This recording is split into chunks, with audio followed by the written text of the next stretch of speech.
Para mí también ha sido muy importante porque al no tener mi familia cerca, Gabriela me ha ayudado como a guiar esta parte maternal porque tampoco tengo amigas con hijos acá en el pueblo, entonces ella me ha dado como compartido su visión de la maternidad como algo muy íntimo, muy personal, entonces eso a mí me ha ayudado un montón como para guiar también la mía. When I first realized that I was going to be a parent, I was terrified. I am very far away from home. I don't have any family here, my family. I have my husband's family and my husband's family support. But I don't have my mom and my brother and my friends. When you find out that you're gonna have a baby, and then when you have the baby, you forget everything that you've learned, and it's kind of like you're starting all over with the whole learning thing. We bonded so much because we, welcomed her into our home, and it was easier for me because, she was still, a small infant, and it's a lot of work when they're, that young. So I really appreciated that she was able to come in the home and support her emotionally. I had wanted to be a mom for a long time, but I just didn't have any experience. Muy sola, porque no tenía mi familia, porque no tenía amigos, desarrollé una depresión postparto, entonces como que lo pasé muy mal al principio, fue muy difícil y a veces incluso me costaba conectar con mi bebé, como jugar con él o tener más paciencia, eso me costó un poco, pero con apoyo de terapeuta, apoyo de Gaby. Mendocino County Board of Supervisors meeting to order. The first thing is for the clerk to conduct roll call. Chair McGordy? I'm here. Supervisor Mulhern? Here. Supervisor Hashak? Here. Supervisor Drudy? Here. Supervisor Williams? Here. Okay, thank you. So Supervisor Mulhern, would you like to lead us in the Pledge of Allegiance? I pledge allegiance to the flag of the United States of America and to the republic for which it stands, one nation, under God, indivisible, with liberty and justice for all. So I have a conflicting call at 2 o'clock. I'm going to have Supervisor Mulhern take over at that time. My time out of the meeting will be approximately 30 minutes, and I will review the video to be sure that I fully understand what happened in my absence. So with that in mind, we're going to go on to the next agenda item, which is public expression for items that are not on the agenda. If anybody wishes to speak, you may comment for up to 3 minutes on items that are not agendized. Please state your name for the record. Yes, good afternoon. Michael Katz, Executive Director for the Mendocino Cannabis Alliance, Board, County staff, good afternoon, MCD, County Council. I wasn't going to come up here, but given your comment, Supervisor McGordy, I was wondering if there's a plan for votes to be happening while you're gone, or if any votes will be held until you get back, or if there's the possibility that one of the items, if it's being discussed at the time you leave, would still be voted on without you. Thank you. Good question. So I'll refer to County Council. My understanding is that the board can take a vote. Yes, that's correct. So the board could vote on the items while you're absent. I will say, so for the benefit of the public and the board, we do have the ordinance agendized both for today and for tomorrow.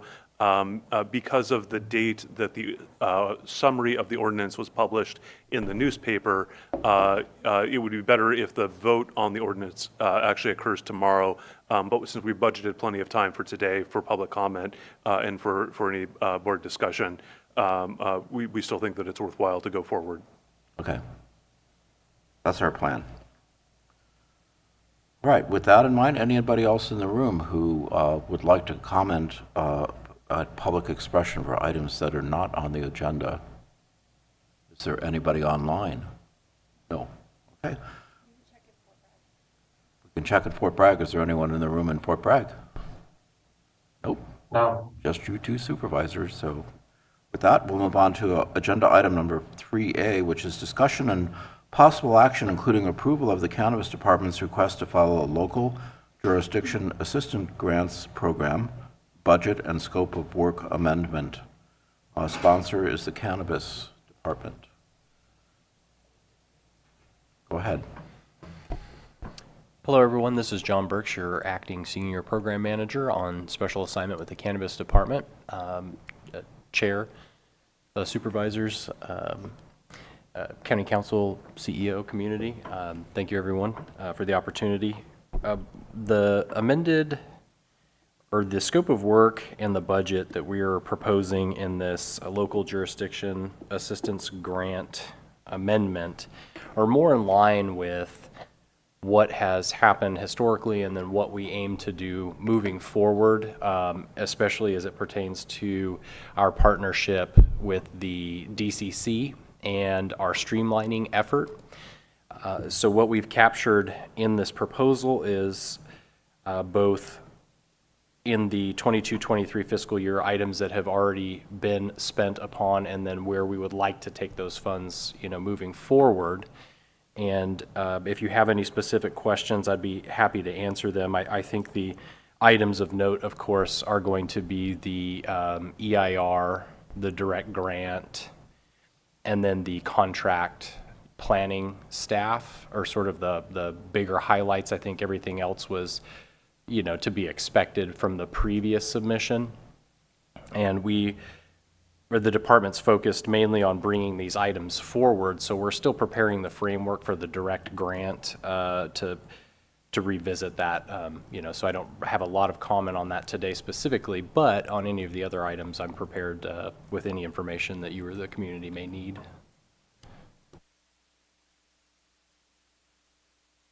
Supervisor Hasjak. Yeah, one question was the satellite imagery, and I see that it's for over like the next 3 years, that almost $900,000. The question was, is that really necessary in light of changes with the state program, how we deal with licensing and everything, and permitting, and so. Yes, so we've had many discussions around that, both at our department level and with our state partners, and we felt that for efficiency's sake that it was definitely worth keeping. There's a couple of elements we'll continue to use it. Likely we won't need it after that time has passed, after what we've budgeted for, but for remote inspections, for appeals. Yeah, so that's actually one that I can speak to because I used it just recently to do the tax appeal verifications. So there's a small list of items that I'd be happy to put together of what our intended use for that is, but we did feel as the department it would probably be necessary moving forward. Okay, and thank you. And it certainly seems like the budget changes and scope of work are appropriate for what we're trying to do. And so I would move approval of the Cannabis Department's request to file a local jurisdiction assistance grants program budget and scope of work amendment as outlined. Second on the recommended action. Supervisor Jordy. Yeah, so I'm a little concerned that the amount of money set aside for salaries and benefits for county employees won't cover the actual cost. And just point out on the second attachment, permit review for a planner one, 70% of an employee with benefits is only pegged at $70,000. I don't think that's accurate, and 80,000 is 80%. So I'm concerned that we've under budgeted the true cost of our salaries and benefits for our planners in the Cannabis Department. Comment from the Cannabis Department? Yeah, there were some built-in limitations for how much we could ask for a cost recovery perspective. So we had reviewed this with the state partners and internally and felt, comfortable that we would be satisfying the requirements of the grant in the proposal. But of course, we could always, revisit if there are concerns. So the concern, John, is that for general employees, the county is spending about 70 cents in benefits for every dollar in salaries. For public safety, it's over $1 in benefits. And so I don't see how a planner, even a planner one, 80% of their salary and benefits could possibly be $80,000. Oh, isn't it? It's a miscalculation. Yeah. Okay, yeah, I'd be happy to take a look at that. Okay. Any other board comments this time? Yeah, one, just on process here, I wonder if we could show where the political will is before we go to public comment to try to keep the public comment from getting excessive where all 5 of us might already be in agreement with the people. Okay, straw poll to see who supports the action. Yeah, that looks like we. County Mr. Council? Chair, you might, just because we're in 2 meeting locations, you may want to do that vocally rather Okay. than by raising hands. Maybe a better way to do this is there anybody at the moment who's opposed to the action before we start discussion? All right, Supervisor Mulheron. I am in support of the recommendation that's been brought forward by staff today. I do want to say that I understand that this process has taken quite some time and been challenging for the applicants, and the initial scope of work and the application for the direct grants was really meant to fund some of the work that applicants were going to need. So hopefully with moving forward with our collaboration with the state and through the EIR process, that will free up that really challenging and very expensive piece for the applicants. I just want for everybody to understand, and I believe that they do, that is the reason why the direct grants were reduced by so much, because I don't want people to think that, that sentiment had changed. It's just that this is a more streamlined way to do it. Okay, so now we can move to public comment. If there's anyone in the room who would like to make comments.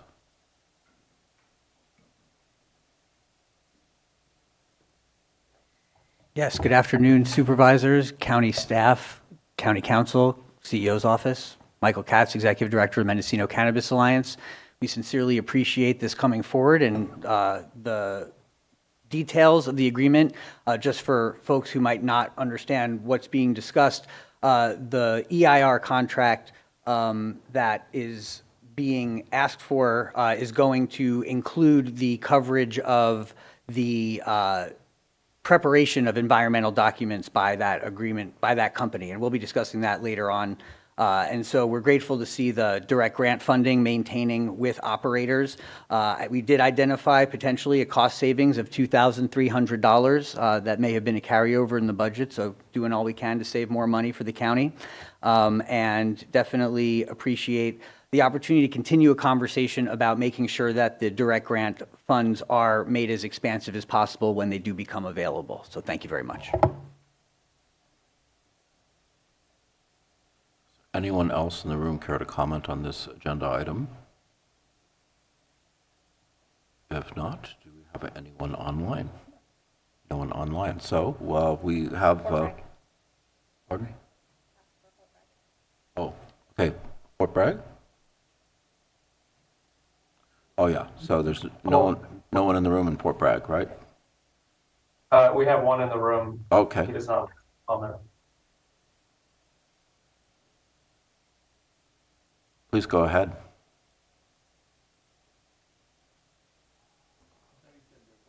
Oh, there wasn't. I'm sorry. I missed that. So we're ready to call for the question if that's the case. So Question for staff. go ahead. So my question to staff is, of the $17.5 million state grant, it looks like just under $2 million is to reimburse the county for county staff time in the cannabis division. And if I'm right, and that we lowballed the cost of those salaries and benefits, how would we be able to amend the grant later to recapture the entire cost of those employees' salaries and benefits?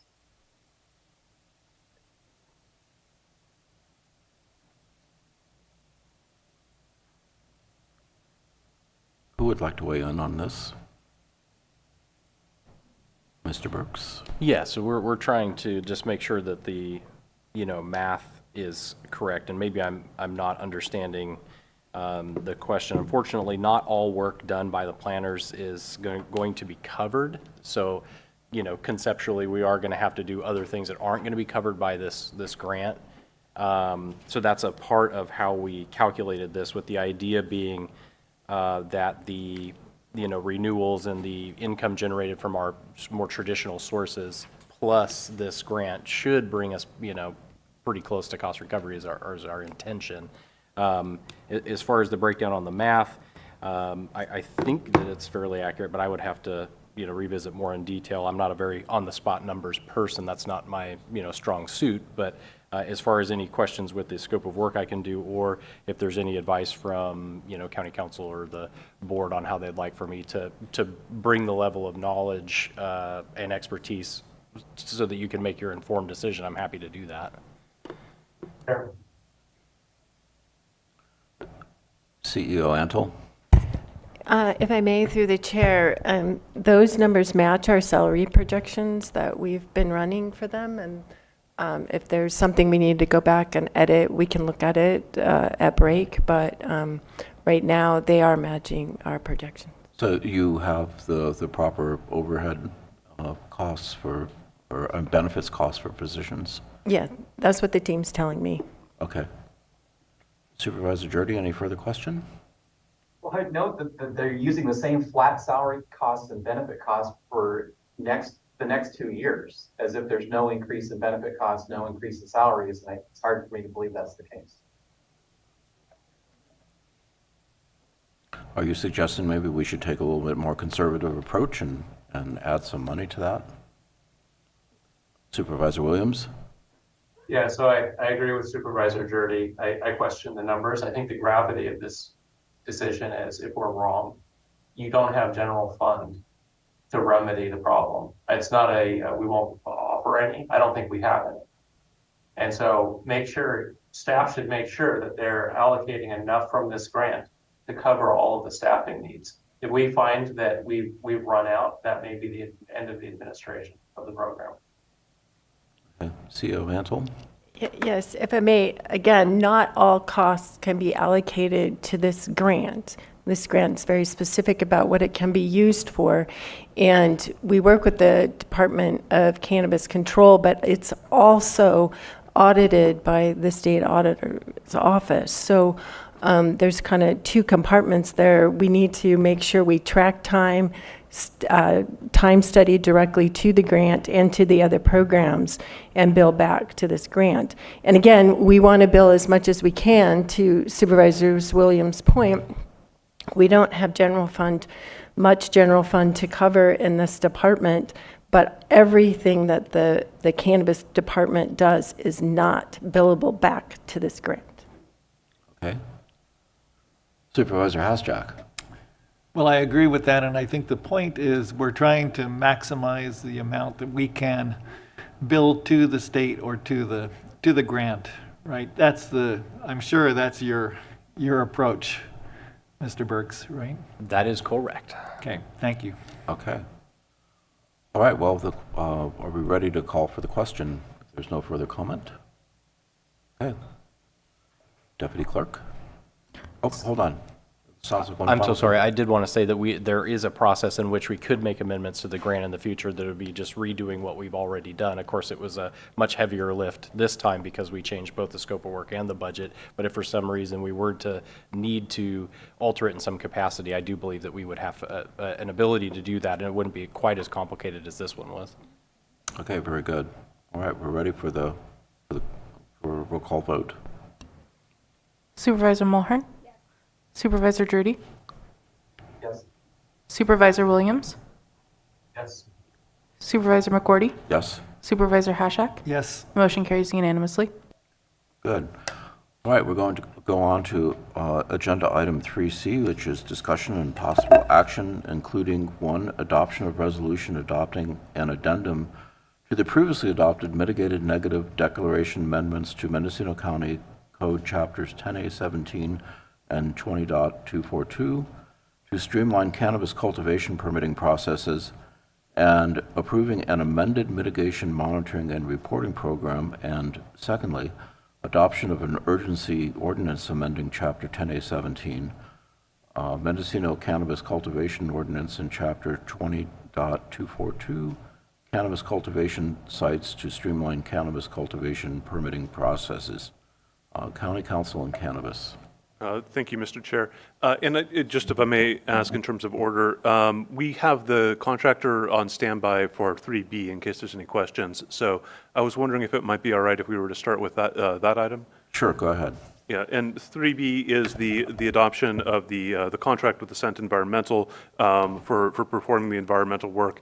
This is a companion item with the LJAGP amendment that this board just passed. This is to contract with a consultant to perform two tasks, essentially. One is creating an EIR that is specific to state licensing in Mendocino County for the purposes of then using that document for the site-specific environmental review for individual permits to be issued by the state later. And then the second part of that is actually generating those site-specific environmental documents. Now, the EIR would be specific to all of the cultivation in Mendocino County and the state licensing. However, because of the limitations on the grant funding, I do want to just be clear that the board is, so the board is aware, the site-specific work would be limited to those that have provisional licenses that are transitioning to annual. The state will be able to use this model and may be able to use this contractor even for the Phase 3 applicants. However, they're going to have to figure out a separate funding mechanism at that point. But this should cover all of the provisionals transitioning to the annuals, whether that's in the form of a CEQA checklist, a CEQA addendum, possibly in some cases a negative declaration, a notice of exemption, whatever the appropriate document may be. We did review, so this contractor was selected because the state's approach was to build off of some environmental work that had been done in neighboring counties and to use that as the basis for the environmental document covering Mendocino County. We did determine that the contractor that had done the work was appropriate and that it would meet our criteria under our existing policies for an exception to bid. Additionally, because they were selected through competitive processes, there was some discussion as to whether our piggybacking processes, which is the way by which we could use the competitive process utilized by another government agency may be applicable. But ultimately, we determined we didn't need to go that route because the exception to bid criteria had been met. So at this time, the request is for the board to go ahead and approve the contract and authorize the work to be done for the state and ultimately for the benefit of the applicants. Move the recommended action. Second. Okay, board discussion. Supervisor Hasjack. Yeah, just a couple questions. One is the timeline that this is. When would the completion, happen? Or what's our hope? 12 to 18 months? Yeah, thank you, Mr. Chair. So our hope is ambitious, but I believe we had set a deadline of July 1st of next year for the EIR to be completed in the contract, with the option of DCC allowing that to be extended to December of next year. Those deadlines were based off of the timelines that DCC felt they could extend provisional licenses and under the existing statutes, with the goal then of giving enough time for the site-specific environmental documents to be generated and to transition those from provisional to annual. Okay, so the state understands that this timeline has to be flexible to a degree. Yes, we actually consulted with them. This was the language that they had preferred in terms of when to set those deadlines, and they did recognize that while they've got some statutory limitations, they wanted the ability to extend for up to 6 months. Okay, very good. And then the other question is the $5 million, that's the upper limit, and the hope, again, is that it's less than that. Yes, very much so. In fact, there's been quite a bit of discussion as to what the appropriate budget was. I want to be clear that that is by no means a target in terms of what is to be spent, but given the nature of the grant process, given that we really didn't want to be possibly looking at an amendment that might take away from individual grants. The state's preference, and we believe that was quite prudent as well, was to make sure that we really had a conservative estimate as to what the outer bounds were of the potential cost of this project. And then if it comes in less than that, then that money can, an amendment to the grant can be made and that money can be redirected. Correct. Okay, thank you. Any other questions or comments from board members?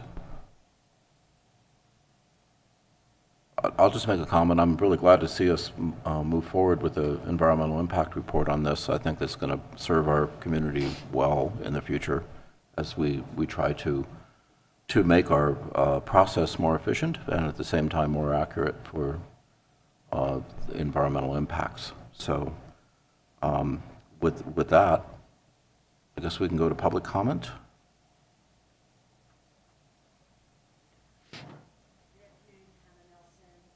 Just two things. One, thank you to everybody involved for all of your hard work at every single level. It's really a fantastic solution, and I'm really, really excited and supportive. And I was wondering, in the projections, understanding it was a good idea to be conservative in the estimations, if there was some kind of a ballpark of how many site-specific reviews were anticipated to be included in that. Thank you very much. Mr. Chair, would it be all right if I were to speak to that? Yes, please.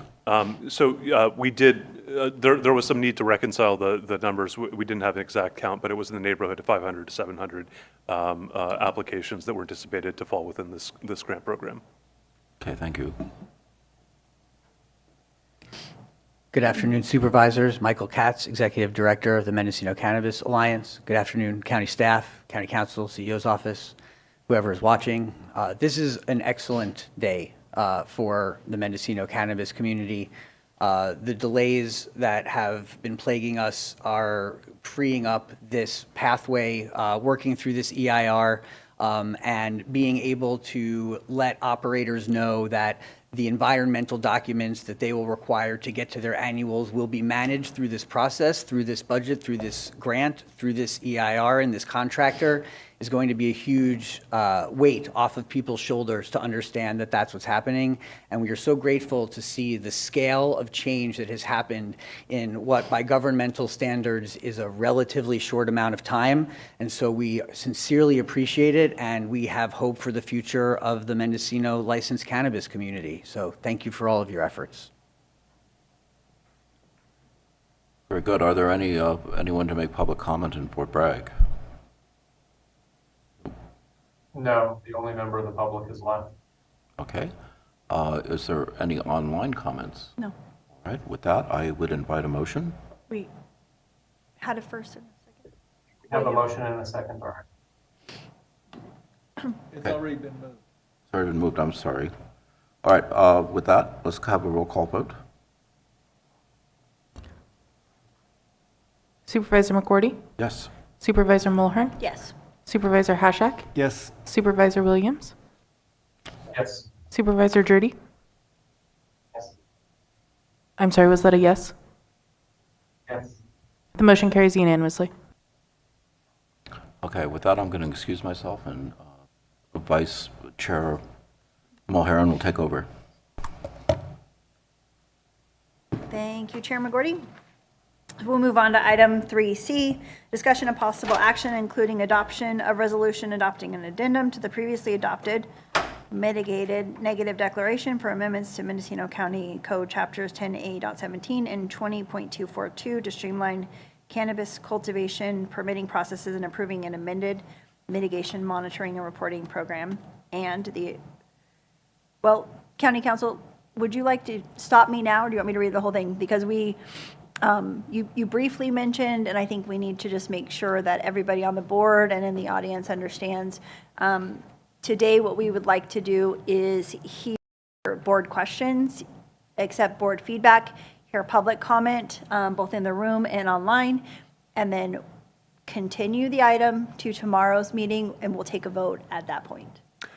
Yes, and just to clarify, due to the date of publication of the ordinance summary, if the board were to adopt the ordinance today, the legal requirement would be to publish the entirety of the ordinance in the newspaper, which would kill a lot of trees and be potentially unnecessary use of government resources. So the hope was to have the vote tomorrow with an opportunity now to obtain all comments and make any changes that are needed at this final stage. Okay, thank you very much for that clarification. And with that, did the department have anything that they wanted to comment on before we open questions with the board? Okay. If I may. County Council. So we did receive the memo from Mendocino Cannabis Alliance. I did ask Mr. Kudrowski to go ahead and prepare a draft that had changed the term black market to, I believe we used unregulated market. So we do have a draft that we would be able to share with the board by putting up on the screen. I believe we also may have had a number of smaller corrections to address some typos and some smaller language issues. If the chair would like, we could put that up at this time, or we could jump straight to questions, whatever your preference. I think we don't need to have it up on the screen. I'm seeing a head shake in Fort Bragg. Looks like Supervisor Hashak has questions or comments. I just want to say I appreciate staff addressing those concerns. That is important that we change our language moving forward, so I appreciate that. Supervisor Hashak. Yeah, we did a lot of work in the General Government Committee on this and really appreciate County Council and stakeholders' input in coming up with this draft ordinance at this point. One question was on in section 10A 17.070, and it's and so forth. It says shall obtain as may be required. And is there a problem with, I know MCA requested that language be put in there, shall obtain as may be required. Is there a problem with making that correction with? If I may, through the chair, I did ask Mr. Kudrowski to go ahead and go back through the ordinance. I think there's one place where we did identify a change that may be helpful along those lines. There were a few others. Just so the board understands some of our reasoning and our thought process, because this was attempting to keep things as close to the prior ordinance in terms of the substantive restrictions as possible, we tried not to do anything that would require a significant rewrite to any of the sentences. We wanted to try and keep some of the basic sentence structure the same, avoid any allegation or claim that maybe there was a change or possibly any unintended effect. I think there were a couple of places we may have still kept some of the prior sentence construction that may not be quite identical to the as may be required language, just because of that. But otherwise, I do think Mr. Kudrowski may be able to identify the places where we have made some changes and where we're otherwise able to, we believe, proceed as is. So Deputy County Counsel Matthew Kudrowski, I'm looking from the version that's redlined attached to the agenda item with highlight. And yes, sentence construction does vary a little bit, but we think the overall wording is essentially what we're all on the same page. In paragraph J, which is on page 15 of the red line, it talks about the CCBL holder shall have notified CDFW pursuant to 1602 and shall obtain all relevant approvals or authorizations as may be required. So that phrasing is consistent there. In paragraph K, this is one where in a final version I can show on the screen we've added may be.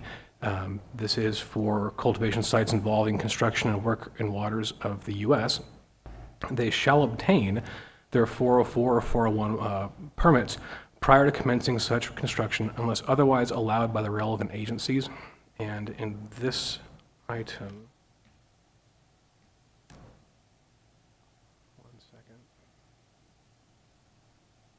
it's fun having multiple versions at the same time on different screens.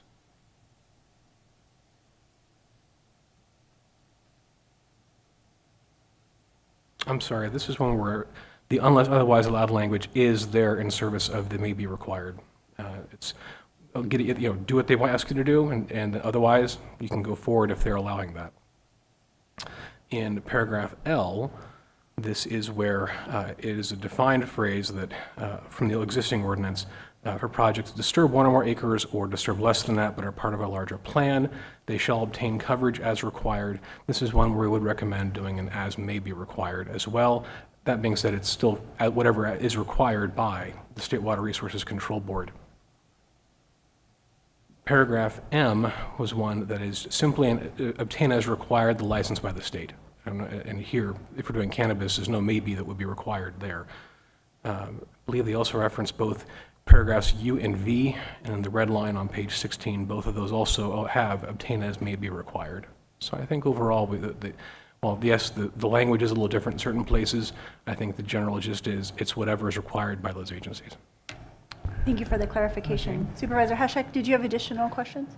Yes, on section 10A 17-126, and that's the procedure to appeal denial or non-renewal. And there was discussion in the General Government Committee about the timeline. My understanding is that there is further discussion and that 35 days would be appropriate. Whatever is the pleasure of the board. We think 35 would work. My understanding was that that was requested by the industry. We're happy to insert that if that's what the board would like. Okay. I would like to see that happen. If there's agreement. Supervisors in Fort Bragg, do you have agreement with 35 days instead of 30? 35. Okay. Yes, you have agreement on that. Okay, and the last one was about the notice of violations. And there was concern that any kind of violation would, 3 violations notices would, expel a person from the permitting system and licensing. And so we wanted to make sure that the violations had to do with cannabis cultivation. So, and I'm not exactly finding that right now. Does anyone know where that is? I'm aware of the section you're referring to. I apologize, I don't have it in front of me at the moment. I did want to state, we did take a look at that. We do think it's reasonably clear from the context of the language overall that it's specific to violations that are related to the cannabis permit. We didn't think that there was any change in the language that was required. However, certainly if the board wants to reiterate that that is the intent behind the language, that would be cognizable legislative history in the event there were any question down the road. Okay, so you're saying that we could just make verbal notice that that is our intent? That is correct. Okay, and I'm fine with that too. Thank you. Okay, coastal supervisors, questions, comments? I'd like to thank the General Government Committee staff, our state partners, and our public stakeholders. I have no questions. I'm ready to move to the recommended action tomorrow. Thank you. Supervisor Jurdy? Nothing to add. Okay. Well, I'll second then. Oh, well, we're not going to vote. Never mind. Sorry, I was ready. Okay, public comment in the room, and then we'll go to on Zoom. Hi, Hannah Nelson. First, again, I want to start out by thanking everybody for their hard work and the transparency, the engagement, and the interaction. It's really, really greatly appreciated, and it makes this very efficient. I also appreciate, Supervisor Hashtag, that you raised issues that I had communicated about to everybody, and feel that if we can just have a clear reiteration that the subsections in 070, even if they're worded differently, all in fact do mean that these requirements are only as may be required by the relevant agencies. And I am just ducky with that. If it needs to remain the same language, even if it's slightly constructed differently, as long as there's a clear statement on the record that that was the intent. Again, I appreciate the other issues that have been dealt with. And once again, the clear intent regarding the 3 notice of violations or citations within 12 months being a basis for termination only if they relate. I'm fine with not changing the language as long as we have a clear statement on the record that the intent is that they relate to the cannabis license. Thank you very, very much for all of your hard work.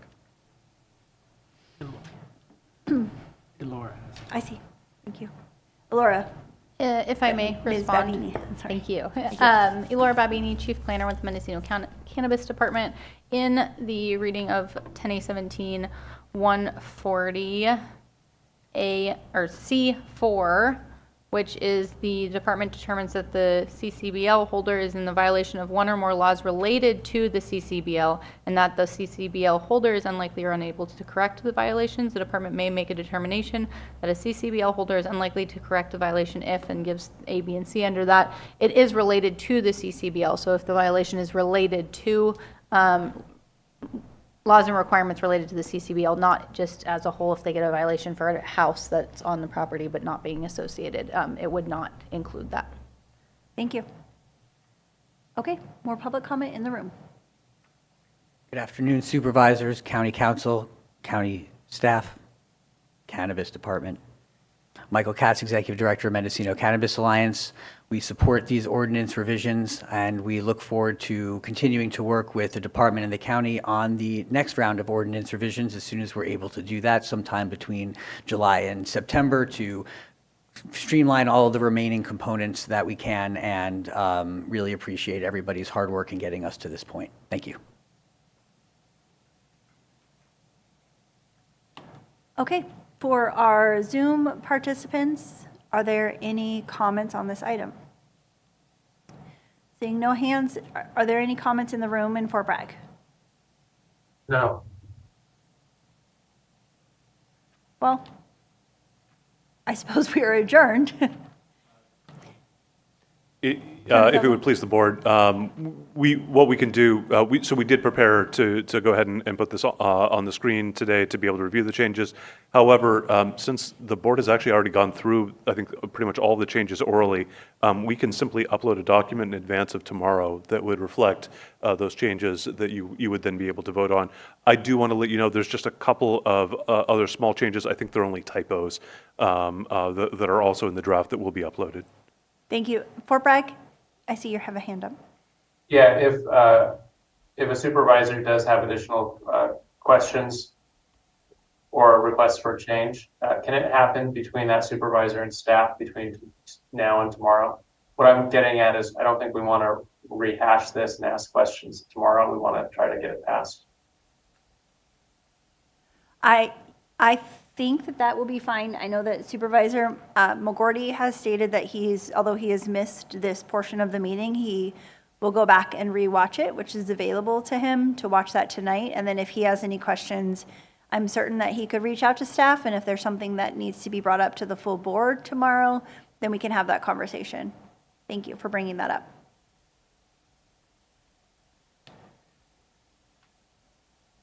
Okay, Supervisor Hashak. Well, I guess if there's any changes that happen between today and tomorrow, that we need to be advised of them. Yes, Yeah. we will be. Yeah. Any other comments, County Council? No, I just want to thank everyone for all the work on this. I know staff has really worked quite hard. I know we've gotten a lot of useful community input, and I particularly want to thank DCC. Their willingness to work with us on this and the efforts that they've gone through, I think, have really made this possible in a way that we weren't entirely expecting. So it's really quite amazing that our state partners were able to help us turn something around so quickly. Yes, I would second that wholeheartedly. We've probably done more in the last 60 days than has happened in the last 6 years. So I appreciate everybody's work as we move forward with righting this ship. Thank you. We are adjourned. See you tomorrow, 9 a.m.